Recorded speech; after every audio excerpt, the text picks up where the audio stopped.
Aí pessoal, vou mostrar para vocês aqui na prática a questão do barulho lá, que nós trocamos o cabeçote e continuou o barulho. Esse motor foi feito. Pode observar aqui, ó, que o eixo aqui foi trocado, é novo o eixo. Só que ó a folga que tá aqui nos pin de pistão, nos pin de pistão, ó. Tá dando dá para focar aí? Olha lá, ó. Uma folga de quase um dente, ó. Quase 2 dentes, na verdade. Olha o tanto que esse motor gira e os pistão não mexem, ó. Todos estão folgados.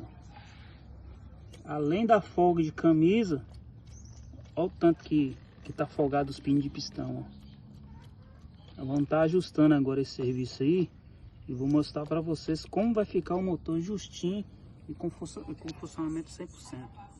Agora eu vou mostrar no de lá a folga. Ó, como o motor deveria funcionar, ó. Tá vendo, ó?